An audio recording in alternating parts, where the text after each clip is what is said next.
कहा जाता है कि 1962 के युद्ध में भारत को चीन के हाथों जो हार मिली थी, उसके पीछे नेहरू जी की कई गलतियां हैं। नमस्कार दोस्तों, आपका स्वागत है हमारे चैनल में। नेहरू जी का एक तरफा प्यार जो अमेरिका के तत्कालीन राष्ट्रपति जॉन एफ कैनेडी की पत्नी जैकलिन कैनेडी से की थी।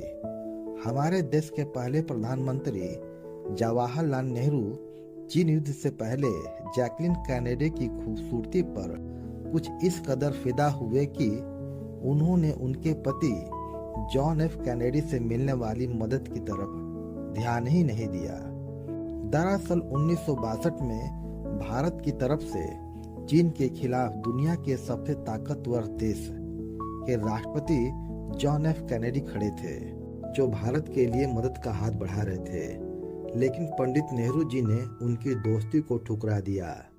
नेहरू कैनेडी की पत्नी जैकलिन कैनेडी में ज्यादा दिलचस्पी ले रहे थे। इस बात को कहने वाले भारत में अमेरिका के तत्कालीन राजदूत जॉन केनेथ गॉलब्रेथ ने अपनी किताब एन एम्बेसडर जनरल में की थी। दरअसल नवंबर 1961 में नेहरू अमेरिका की यात्रा पर गए हुए थे, जहां उन्होंने राष्ट्रपति कैनेडी से मुलाकात की और इसके दौरान केनेथ गॉलब्रेथ भी वहां मौजूद थे। गॉलब्रेथ के अनुसार इस मुलाकात में नेहरू ने कैनेडी जैसे ताकतवर हस्ती को बार बार अनदेखा किया और इस पूरी यात्रा के दौरान उनका सारा ध्यान जैकलिन कैनेडी में लगा हुआ था। गॉलब्रेथ ने अपनी उस किताब में लिखते हैं कि अमेरिकी यात्रा के दौरान नेहरू बुझे बुझे थे। राष्ट्रपति कैनेडी ने उनसे जब भी बात करने की कोशिश की तो बदले में नेहरू ने एक दो शब्द कहकर अपनी बात खत्म कर दी और कभी किसी बात का जवाब नहीं दिया। राष्ट्रपति कैनेडी नेहरू के इस व्यवहार से बेहद निराश हुए। कैनेडी ने इस व्यवहार से कहा कि ये मेरे कार्यकाल के दौरान किसी विदेशी नेता की सबसे खराब राजकीय यात्रा थी।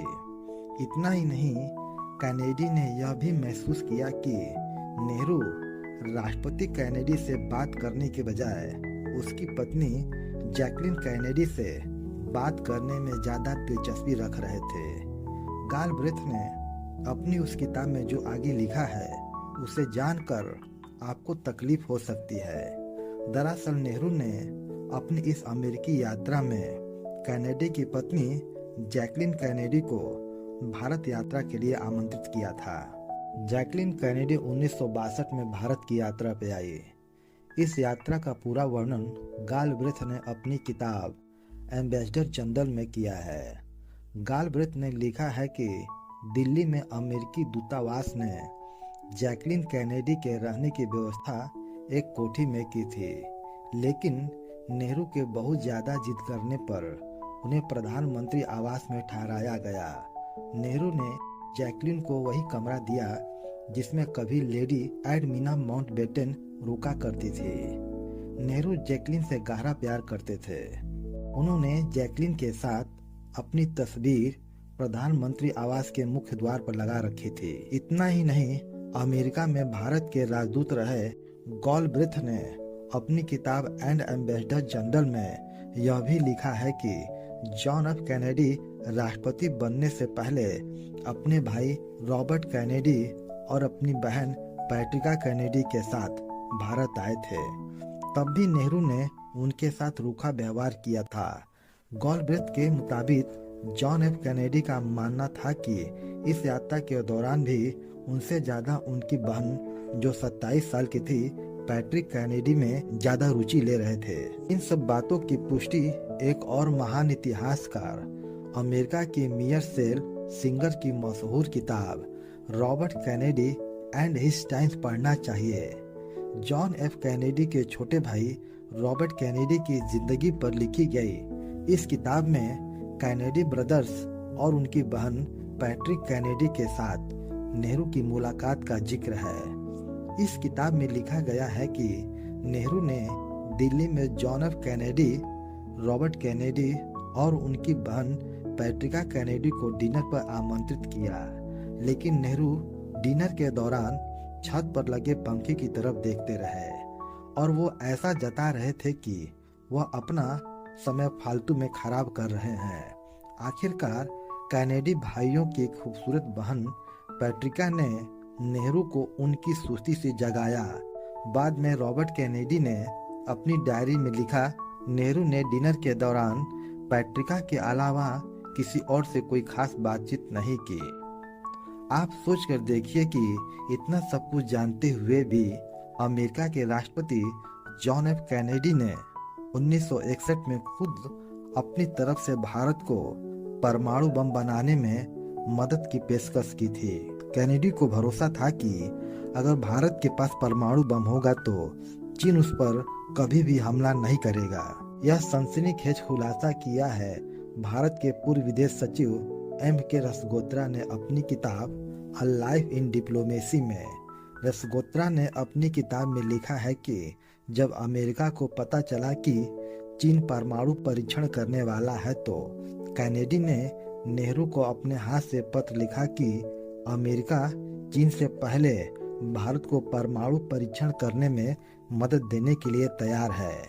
कैनेडी ने प्रस्ताव दिया था कि वह भारत को एक परमाणु बम दे देगा जिसका भारत राजस्थान के किसी इलाके में परीक्षण कर लेगा।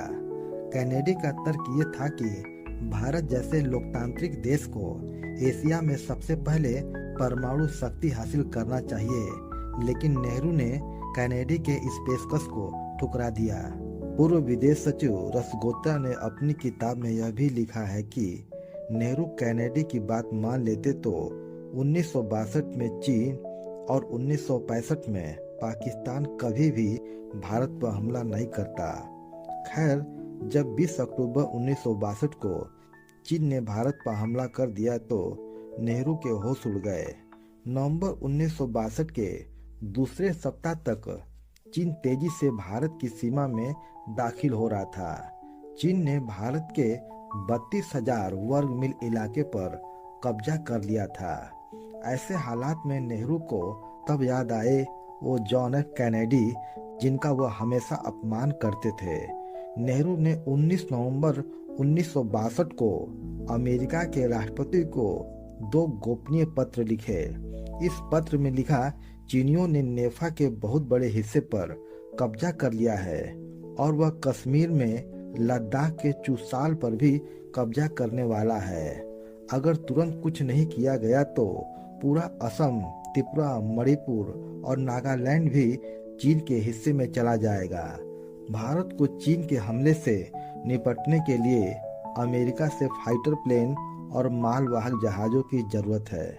मुझे पूरा भरोसा है कि आपका महान देश अमेरिका भारतीय उपमहाद्वीप और एशिया की आज़ादी की रक्षा करेगा।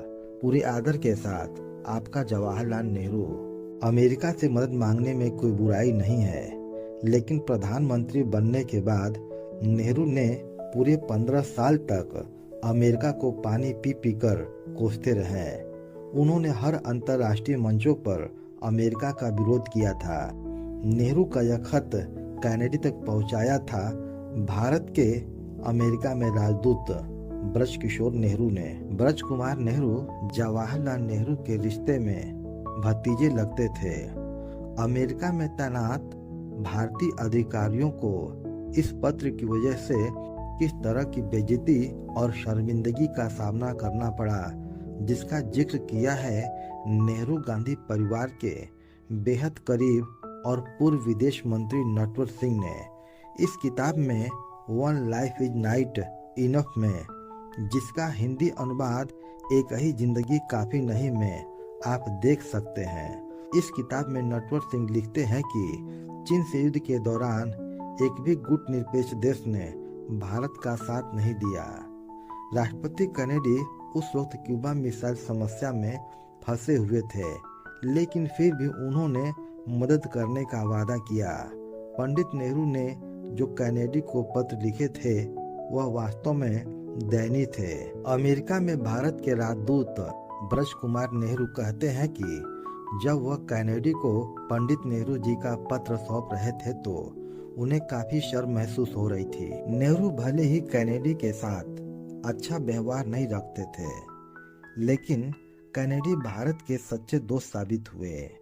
उन्होंने तत्काल समंदर में अपने जंगी बेड़े किटी हाक को बंगाल की खाड़ी के लिए रवाना कर दिया। इतना ही नहीं, कैनेडी ने तत्काल अमेरिकी वायुसेना के KC-135 विमान को भारत के लिए रवाना कर दिया।